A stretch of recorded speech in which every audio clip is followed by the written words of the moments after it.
거룩하신 하나님, 또 수요 예배로 하나님 앞에 예배 드립니다.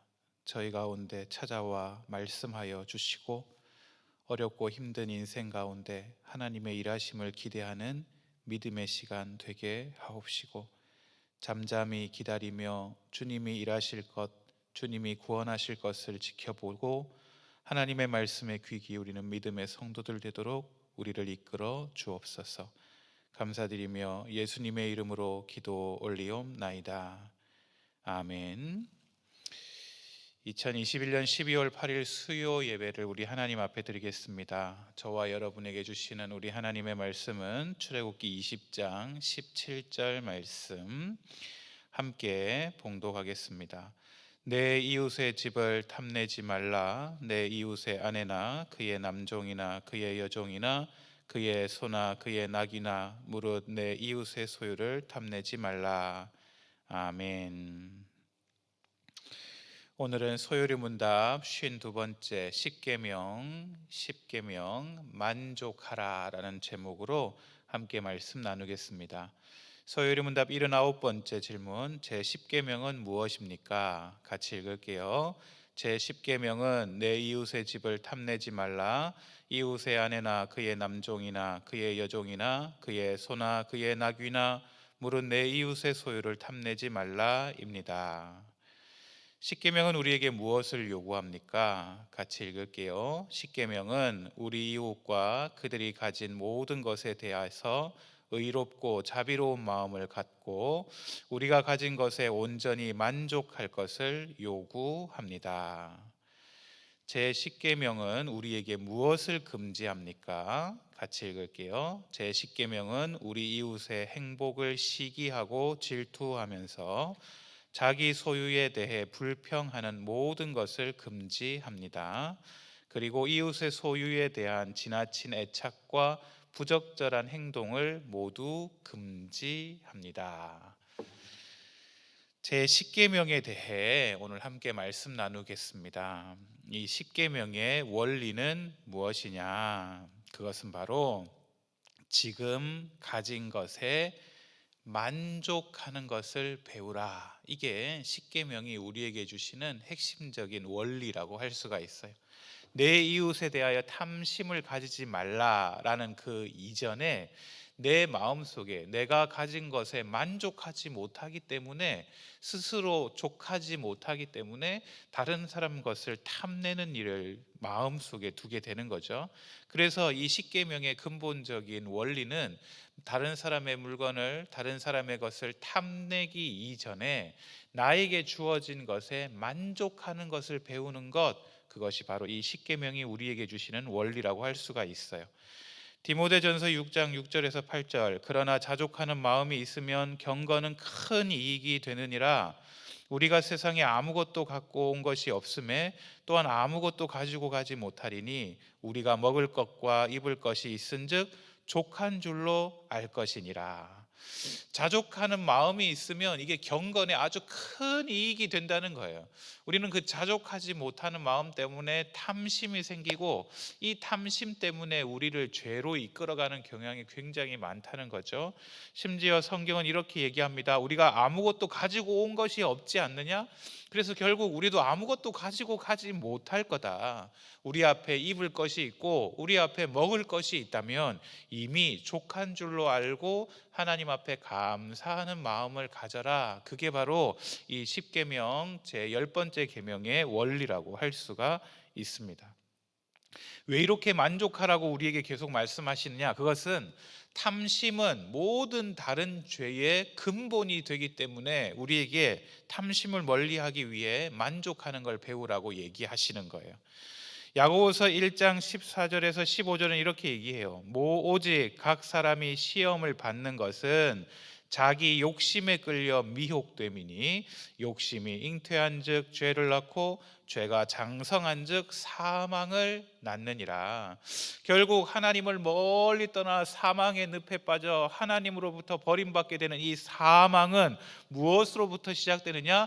죄가 성장하고 죄가 발전돼서 사망으로 간다는 거죠. 그렇다면 이 죄는 도대체 어디서부터 오는 거냐? 우리의 욕심에서부터 시작된다고 성경은 이야기하고 있어요. 그래서 욕심이 잉태함즉 죄가 낳고, 죄가 잘 자라서 결국 우리가 사망에 이르게 된다는 거죠. 결국 우리의 욕심에 이끌려서 죄와 사망의 늪에 빠지게 되는 부분이요, 우리는 그 죄를 짓기 전에 욕심을 제어해야 되고, 욕심을 제어하기 전에 그 전부터 우리가 가진 것에 대해 만족하는 인생을 사는 게 중요하다, 성경은 가르치고 있습니다. 그러면서 성경은요, 탐심, 이 욕심은 우상 숭배다라고 성경은 이야기하고 있어요. 자, 볼까요? 에베소서 5장 5절, 너희는 정녕 이것을 알거니와 음행하는 자나 더러운 자나 탐하는 자 곧 우상 숭배자는 다 그리스도와 하나님 나라에서 기업을 얻지 못하리니. 아니, 탐, 욕심을 부리는 게 그게 우상 숭배라고 성경은 분명히 이야기하고 있어요. 아니, 내가 재물을 좀 더 갖겠다는데, 내 권력을 더 많이 갖겠다는데, 내가 내 시간을 더 많이 갖겠다는데, 그게 욕심이 될 수 있어. 그게 욕심이고, 근데 그 욕심이 하나님 앞에 우상 숭배다, 하나님을 섬기지 않는 것이다 라고 성경은 이야기하고 있는 거예요. 왜요? 그 욕심이 하나님을 우선하기 때문에, 내 욕심이 하나님보다 더 높은 자리에 있기에 그건 우상 숭배라고 성경은 분명히 우리에게 이야기하고 있어요. 그렇다면 탐심의 기준은 도대체 뭘까요? 탐심의 기준은 성경은 이렇게 이야기하고 있습니다. 우리가 필요한 것, 우리에게 꼭 있어야 될 것을 열심히 추구하는 것, 여러분, 그건 자체로서 나쁜 것이 아니라는 거예요. 입을 옷이 필요해서 입을 옷을 사기 위해 수고하는 것, 그걸 보고 나쁘다고 하지 않아요. 배가 고파서 이 배고픔을 해결하기 위해 열심히 일하는 것, 활동하는 것, 여러분, 그것을 보고 탐심이라고 이야기하지 않아요.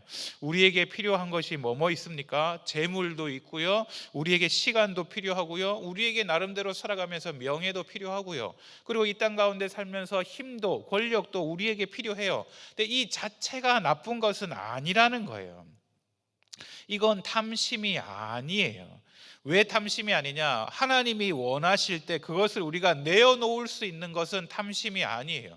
여러분, 내 재물이 있죠. 그런데 하나님의 나라를 위하여 귀하게 사용되기 위해 그 재물을 하나님 앞에 드리는 것, 여러분, 그건 탐심이 아니에요.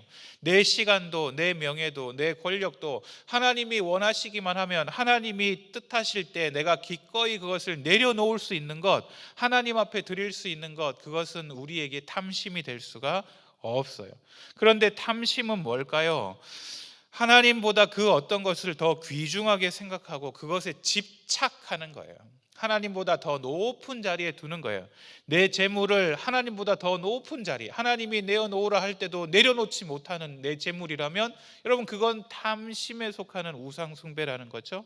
내 시간을 너무 아끼고 잘 사용하기 위해 하나님을 위하여 그 시간을 사용할 수 없다면, 여러분, 그 시간은 여러분에게 우상이 되는 거고 탐심이 되는 것이고요. 여러분의 명예 너무나 소중하죠. 그러나 하나님의 나라를 위하여 그 명예를 내려놓을 수 없다면, 그 명예라는 가치가 여러분에게 탐심이 되고 여러분에게 우상 숭배가 되고요. 이 땅을 살아가면서 힘, 권력 중요합니다. 그러나 하나님이 원하실 때 내려놓지 못하는 권력이라면 그것은 탐심이 되고 하나님보다 더 가치 있게 여기는 것이어서 우상 숭배다, 성경은 분명히 이야기하고 있습니다. 그러나 여러분, 꼭 기억하셔야 될 게 있어요. 왜 이렇게 탐심을 잘 제어하고 우리가 스스로에 대하여 만족해야 되느냐? 재물은 우리에게 만족을 주지 못하기 때문이에요. 성경은 이렇게 이야기합니다. 에베소서 5장 5절, 은을 사랑하는 자는 은으로 만족하지 못하고 풍요를 사랑하는 자는 소득으로 만족하지 아니하나니 이것도 헛되도다. 여러분, 10년 전에 여러분의 생활과 지금의 여러분의 생활과 비교하자면 많이 나아지지 않았습니까? 어쩌면 10년 전에 내가 이렇게 달라지고 이렇게 좀 더 나은 삶을 살았으면 좋겠다라는 삶을 오늘 살고 있는지도 모르겠습니다. 그런데 여러분 생각해 보세요. 10년 전에 우리가 만족하지 못하고 탐심을 가지고 더 많은 것이 필요하다고 하나님 앞에 기도하고 있는데 10년 후 어쩌면 그 10년 전 기도가 우리의 삶 가운데 이루어졌음에도 불구하고 오늘 우리는 또 똑같이 만족하지 못하고 더 나은 삶을 위해서 하나님 앞에 간구하고 기도하고 있는지도 모르겠습니다. 왜요? 우리가 그렇게 얻기를 원하는 재물이, 시간이, 명예가, 권력이 우리를 만족하게 하지 못한다는 거예요. 우리 안을 채울 수 없어요. 왜요? 그것이 우리보다 비싼 존재가 아니기 때문이에요.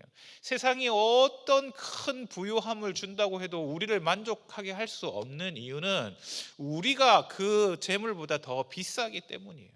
세상의 시간도, 세상의 명예도, 세상의 권력, 그 어떤 힘을 준다 할지라도 우리가 만족하지 할 수 없는 이유는 우리가 그 권력과 명예보다 더 존귀한 존재이기 때문이에요. 우리 이 존귀한 존재를 어떤 작은 싸구려 그런 것으로 만족시킬 수 있겠습니까?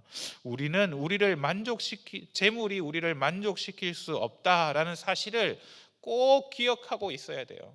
마치 좀 더 많은 재물이 생기면, 좀 더 많은 시간, 좀 더 많은 명예, 조금 더 많은 권력이 우리에게 주어지면 우리는 되게 만족하고 기쁠 것 같은데 절대 그렇지 않다.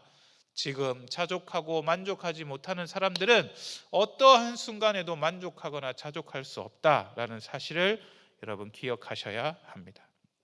그러면서 영생과 재물은 상관이 없습니다. 성경은 이야기합니다. 누가복음 12장 15절 그들에게 이르되 삼가 모든 탐심을 물리치라 사람의 생명이 그 소유에 넉넉한 데 있지 아니하니라 하시고, 우리의 생명이 소유의 넉넉함에 있느냐? 성경은 그렇지 않다라고 단언하고 있어요. 우리는 소유로 인하여 우리의 생명을 연장할 수도, 소유로 인하여 영원한 상급을 변경시킬 수도 없는 존재다. 성경은 분명히 우리에게 말씀하고 있습니다. 그렇다면 성도들을 만족시키고 성도들에게 주시는 상급은 뭐가 있을까요? 오늘 성경은 성도들의 상급은요, 바로 하나님 자신이에요. 좀 전에 말씀드렸잖아요. 재물이, 시간이, 명예가, 권력이 우리를 만족시킬 수 없다고요. 그 이유는 우리의 생명보다 값어치가 없기 때문이에요. 그런데 우리의 생명보다 더 존귀한 것이 있다면, 이 땅 가운데 없지만 유일하게 한 분, 즉 하나님 자신이 우리보다 더 귀한 분이세요. 그래서 우리의 상급은 뭐냐? 바로 하나님 스스로 자신만이 오늘 우리를 만족시킬 수 있어요. 창세기 15장 1절 이후에 여호와의 말씀이 환상 중에 아브라함에게 임하여 이르시되 아브라함아 두려워하지 말라 나는 내 방패요 너의 지극히 큰 상급이다. 아브라함아 너에게 상이 있는데 그게 뭐다? 나다. 하나님이 내가 너의 상이고 내가 너의 방패고 내가 너를 존귀하게 하는 자다.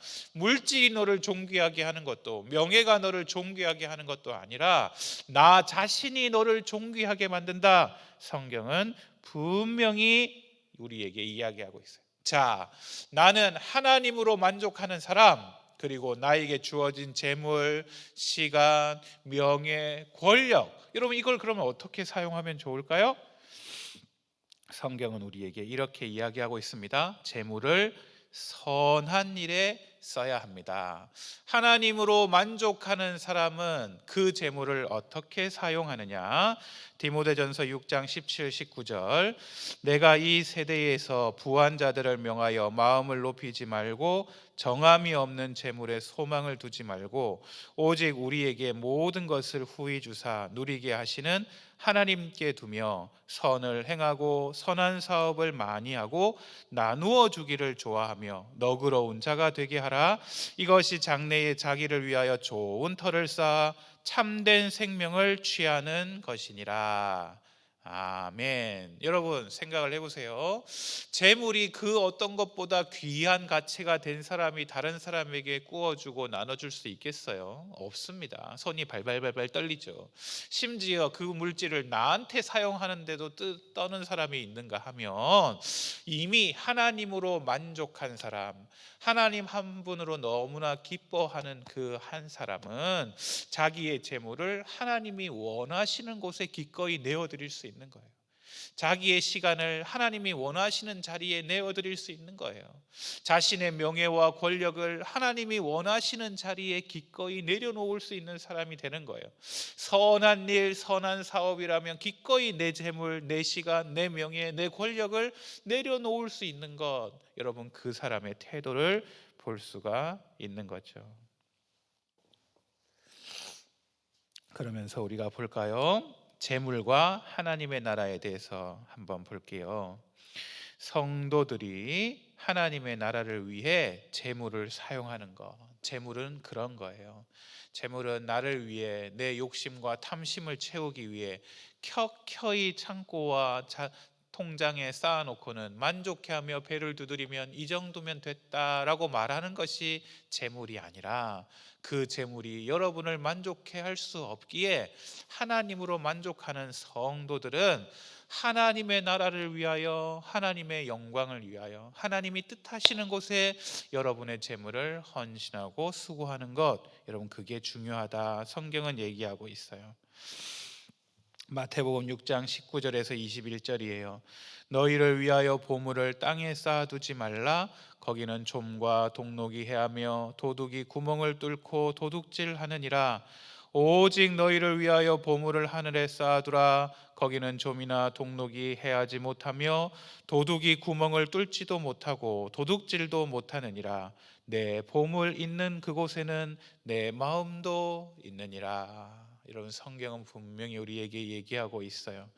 너희를 위하여 그 보물을 이 땅 가운데 쌓아두지 말아라. 너가 정말 이 땅 가운데 너를 위하여 살고 싶으면 그 보물을 하늘에 쌓아두어라. 이 땅 가운데서는 그 재물이 모두 다 사라지게 될 것이나 내가 쌓는 그 보물은 하늘에 고이 쌓이게 될 것이다. 성경은 이렇게 얘기하죠. 내 보물 있는 그곳에는 내 마음도 있느니라. 내 마음을 한번 잘 살펴보세요. 내 마음이 도대체 어디에 가 있는지, 내 시간을 도대체 어디에 많이 쓰는지, 내 물질을 어디에 많이 쓰는지, 그리고 내 힘, 내 명예, 내 권력을 어디에 쓰는지, 여러분의 마음이 어디에 있는지 알 수 있을 거예요. 함께 실천해 볼까요? 실천할 사항. 여러분 열심히 일하는 노동을 통해서 부요함, 재물을 축적하는 건 성경이 정당하게 여기고 있어요. 이런 정당한 노동의 대가를 성경은 신성시 여겨요. 그리고 여러분 생각하셔야 될 것은 아담과 하와도 하나님이 만드신 이 피조세계와 창조세계에 노동은 원래 처음부터 있었던 거예요. 죄의 대가로 노동을 하는 게 아니에요. 노동에 대한 고통이 따르는 것이 죄의 대가지, 노동은 죄 이전에도 존재하는 것이었고 하나님 앞에 노동은 너무나 기쁘고 행복한 것이었어요. 먹고 살기 위해서, 입에 풀칠하기 위해서 어쩔 수 없이 고통 가운데 하는 노동을 이야기하는 것이 아니라 하나님이 만드신 이 피조 세계를 운영하고 경영하고 이끌어가도록 감당하는 노동은 아담과 하와에게 너무나 행복하고 기쁜 것이었어요. 그런데 그들이 죄를 짓자 노동 가운데 고통이 있게 됐고 더 이상 땅이 그들의 먹을 것과 입을 것을 생산하지 않았기에 그들은 수고하고 땀 흘리고 고통스러워야만 그 노동을 통하여 그들이 먹고 입고 살 수 있게 되었어요. 그러나 성경은 노동 자체가 죄라고 이야기하지 않아요. 노동을 신성시 여기고 노동을 통하여 재물을 잘 축적하는 것 성경적이라고 할 수가 있어요. 이 땅에서 열심히 일해서 부요하게 사는 것, 여러분, 그것은 좋은 건데 어쩌면 이 땅에서는 이걸 죄악시하는 풍토가 있어요. 막 부자들을 함부로 비난하거나 판단하거나 잘못된 시선으로 보는 것, 그건 성경적이지 않아요. 그건 나쁜 거예요. 여러분, 기억할 것은 가난한 사람들로 하여금 도둑질의 충동을 느끼게 하는 그 사회가 잘못되는 거예요.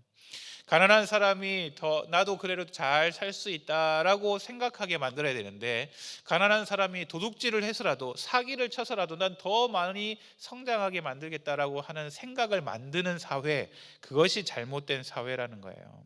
여러분, 부유한 사람들은, 부자들은 가난한 자를 긍휼히 여기는 것, 그 자세를 갖는 것, 그게 성경적인 원리이고 하나님이 우리에게 원하시는 뜻이다라는 거예요.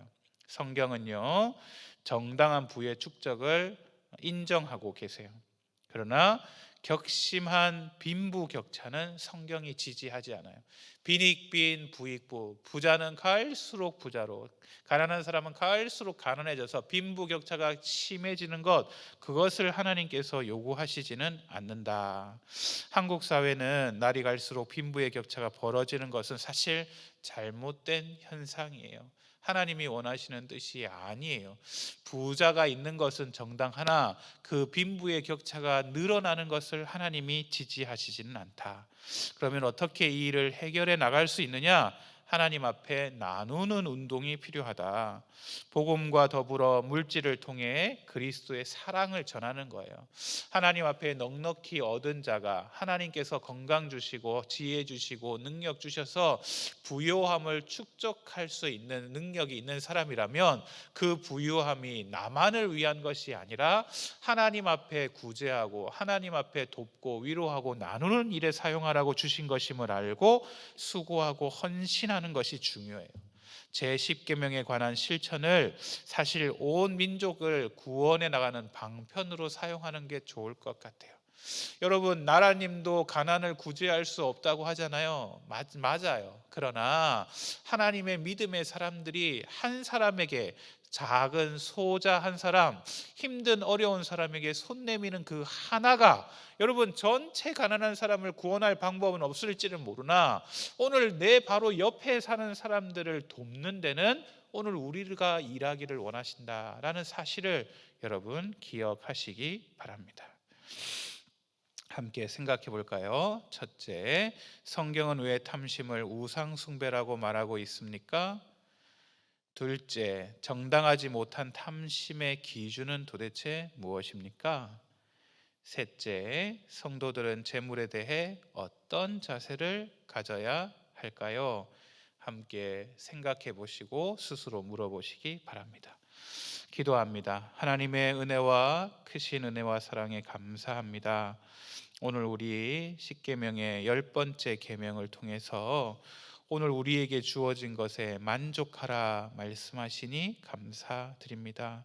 오늘 이미 베푸신 그 은혜에 만족하지 못하고 탐심으로 욕심을 갖고, 욕심이 죄가 사망의 자리로 우리로 이끌어감을 깨달아 알게 하옵시고, 우리에게 주어진 것에 이미 만족하는 인생 되도록 우리를 붙잡으시고 인도하여 주옵소서. 감사드리며 예수님의 이름으로 기도 올리옵나이다. 아멘.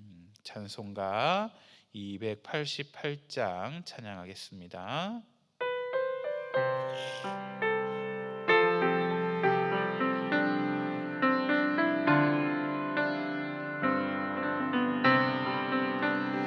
예수를 나의 구주 삼고 성령과 피로써 거듭나니 이 세상에서 내 영혼이 하늘의 영광 누리도다.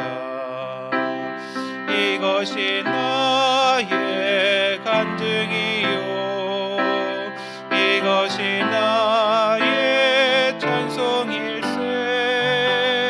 나 사는 동안 끊임없이 구주를 찬송하리로다. 온전히 주께 맡기며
이것이 나의 간증이요 이것이 나의 찬송일세 나 사는 동안 끊임없이 구주를 찬송하리로다.